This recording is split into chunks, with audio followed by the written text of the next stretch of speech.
અમદાવાદમાં ચંડોળા તળાવમાં ડિમોલિનેશન પાર્ટ 2 ની કામગીરી યથાવત છે। બીજા દિવસે પણ ડિમોલિનેશનની કામગીરી ચાલુ રાખવામાં આવી છે। આજે તોડી પડાયેલ મકાનોના કાટમાળ હટાવાશે અને પ્રથમ દિવસે 8500 કાચા પાકા ઝૂંપડા તોડી પાડવામાં આવ્યા છે અને વધુ 2.5 લાખ ચોરસ મીટર જગ્યા ખુલ્લી કરાઈ છે। તો પોલીસ બંદોબસ્ત સાથે કામગીરી હાથ ધરાઈ છે અને એએમસીના 7 ઝોનની 50 ટીમો કામગીરીમાં જોડાઈ છે। અમદાવાદમાં ચંડોળા તળાવમાં ડિમોલેશન પાર્ટ 2 ની કામગીરી યથાવત છે। બીજા દિવસે પણ ડિમોલેશનના કામગીરી ચાલુ રાખવામાં આવી છે।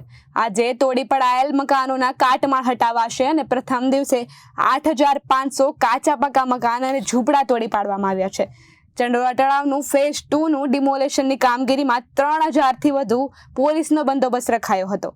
આ કામગીરી ચાલી રહી હતી ત્યારે ગેરકાયદેસર બાંધકામ તોડતી વખતે બાજુમાં રહેલા ધાર્મિક સંસ્થાને અડીને આવેલી દિવાલને જેસીબીની મશીન અડી જતા સામાન્ય ભાગ તૂટ્યો હતો। તેને લઈને સ્થાનિકોએ પોલીસ કર્મીઓ સાથે બોલાચાલી કરી હતી। તેને લઈને પોલીસ બંદોબસ્ત વધારાયો હતો। હોબાળાના પગલે એરેસ્ટેડ વિભાગના કર્મીઓ પણ દોડ્યા હતા ઘટના સ્થળે। જો કે ઉચ્ચ અધિકારીઓએ આવીને સમગ્ર મામલો થાળે પાડ્યો હતો। આગામી દિવસોમાં ચંડોળા તળાવને ઊંડું કરવા તળાવની ફરતે ગ્રીલ રેલિંગ લગાવવામાં આવશે અને તળાવનો વિકાસ કરવાની કામગીરી હાથ ધરવામાં આવશે। ચંડોળા તળાવને આસપાસ વિસ્તારોમાં દબાણો દૂર કરાયા પછી આજે એએમસી દ્વારા કાટમાળ હટાવવાની કામગીરી હાથ ધરવામાં આવશે। ચંડોળા તળાવના દબાણો દૂર કરવામાં આવ્યા પછી લેક ડેવલપમેન્ટ માટેની કામગીરી કરવામાં આવશે।